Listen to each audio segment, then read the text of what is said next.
So since few days हम कुछ चीज़ें सुन रहे हैं about the China rare metal crisis and what's going on, what's the status, India क्या करेगा, क्या होने वाला है ईवीज़ का, बैटरीज़ का, जहाँ जहाँ ये मेटल्स यूज़ होते हैं क्या होने वाला है. Let's dive deeper into this. तो लेट्स अंडरस्टैंड क्या हुआ है. 4 अप्रैल 2025 को सिंपल चीज़ हुई है. चाइना ने जो एक्सपोर्ट लाइसेंसेस लगाया है, सारे सपोर्टिंग डॉक्यूमेंट्स ढंग के होने चाहिए और all the rare metals, 7 of the rare metals that would be exported to other countries out there.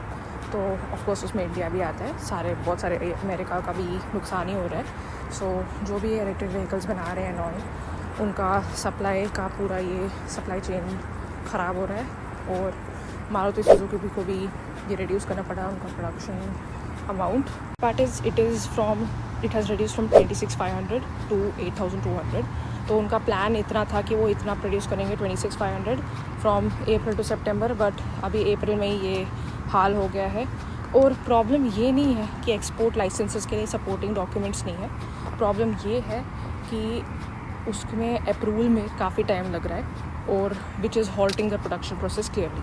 And the thing is अब इतना हाइप क्यों है इसके अराउंड, मतलब इसके बिना चीज़ क्यों नहीं चल सकती. बिकॉज समैरियम एक जो one of the rare minerals जो चाइना ने रोक के रखा है because of this export licensing, वो काफ़ी यूज़ किया जाता है. उसका जो उससे हम वैसे मेटल्स बना सकते हैं, मैग्नेट्स बना सकते हैं जो काफ़ी छोटे साइज़ में बट काफ़ी इंटीग्रल रोल प्ले करते हैं while building both electric vehicles and vehicles which require combustion, internal combustion. Now अभी इसका सोल्यूशन ये प्रपोज करते हैं कि why not choose other countries में प्रॉब्लम ये है कि एक तो दूर पड़ेगा, लॉजिस्टिक्स कॉस्ट पड़ेंगे.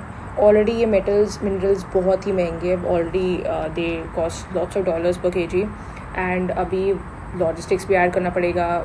और एथिकल स्टफ आउट देयर जैसे कि supply chain premium related to environmental costs, because उनके स्टैंडर्ड्स होते हैं वो सब, तो उसमें भी अलग सा ये प्राइस चढ़ेगा. इसके अलावा एक रिफाइनरी इंफ्रास्ट्रक्चर ये सब चाहिए होता है जो सिर्फ मेनली चाइना के पास है at a larger scale because they have spent lot of time historically on that to build such infrastructure and which not much parts of the world did, like at the level that they have done. तो उसकी वजह से अभी जो भी infrastructure है for refining, because ये metals ऐवे ही नहीं मिलते हैं, इनको अलग करना होता है from toxic hazardous substances from other metals which are useless और व्हाटएवर, और फिर ही जाके प्रॉपर एक्सट्रैक्शन से प्रॉपर बहुत ही स्लो प्रोसेस है, बहुत ही टाइम लगता है. लेकिन जो भी है this is only China has a proper infrastructure for it. तो एनीवेज वो उधर से जाएगा भी इवन इफ़ हम वियतनाम या किसी और कंट्री को चुनते हैं. तो as a result again export license उस पर भी लग सकता है. And we are coming back to square one. So what to do about it.